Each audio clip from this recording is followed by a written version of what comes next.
Namaste. Greetings to all, and welcome to another episode of One Way of Thinking About It. One Way of Thinking About It is a Q&A platform where we take up questions from individuals around the world, and we take about 10 or so minutes to deep dive into each question from our deepest understanding at this present moment. So with the foundation laid, let's get into it. So today's question comes in from India. India checking in. Welcome. Thank you so very much. So our question today reads, why do siblings from the same family turn out to be spiritual and not? Great question, powerful question. This is a good one. So let's start with defining spiritual in this context for this discussion.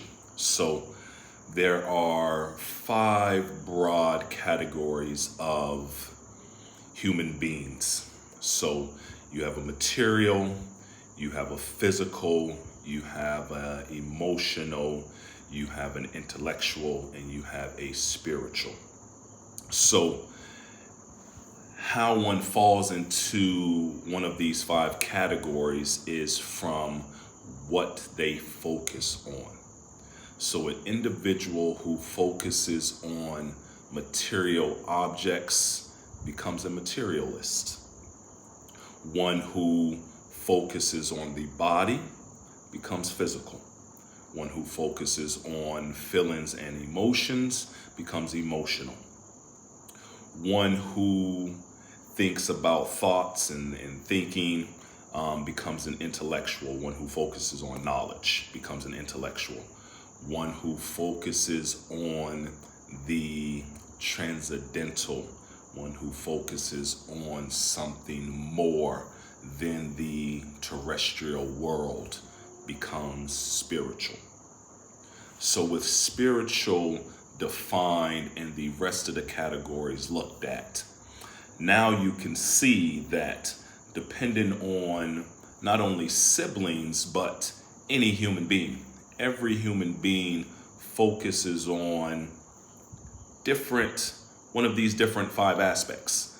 And that comes from, now let's get into the root of where this comes from. So one way of thinking about it is, before we even took this incarnation into this body as we know it,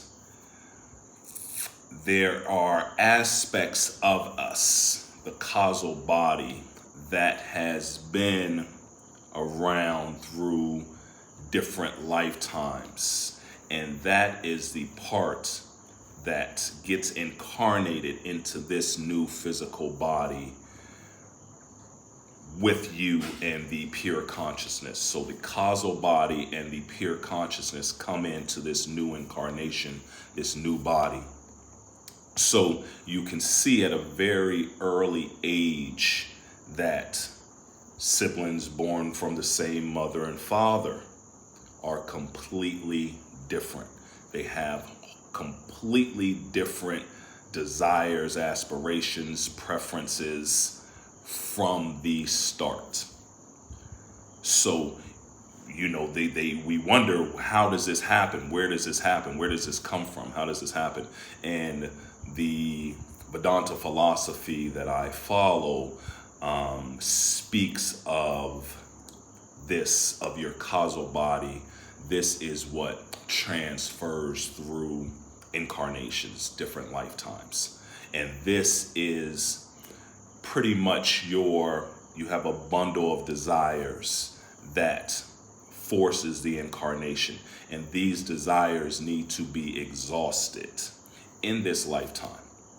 So with that, this is where you get every individual in the world is uniquely different to themselves, and they are going through different experiences in this lifetime.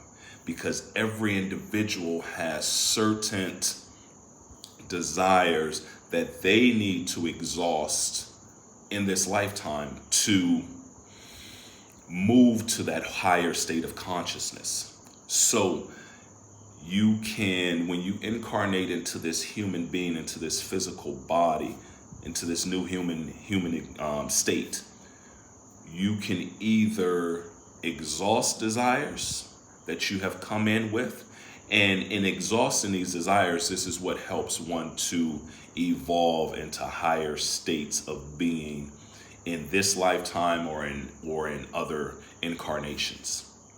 However, it can also go both ways. You can create more and more desires, getting you further and further away from the ultimate state, and that is the state of self-realization, the God realization of getting back to your true self of who you truly are. And that is the self, Brahman, God, the universe, whatever which you follow, however you choose to call it. But the ultimate goal for incarnation in this human being, this human state, is to reach that godhood, that ultimate state of self-realization, spiritual enlightenment. So the reason why some siblings from the same family turn out to be spiritual or not is because of this bundle of desires that force this incarnation. They need to exhaust their desires in different ways. It could be materially, physically, emotionally, intellectually, spiritually. So even though a person might be taking the material path, physical, emotional, intellectual, or spiritual path, when followed correctly, when followed with the attempt to exhaust one's desires, not to accumulate more, they are actually moving towards the same ultimate goal, and that is to self-realization of knowing who you truly are. So when you decide to do it the spiritual way, on the spiritual path, now you are just turning more inside, turning more towards that area directly, instead of going about it kind of sideways or in a roundabout type of way.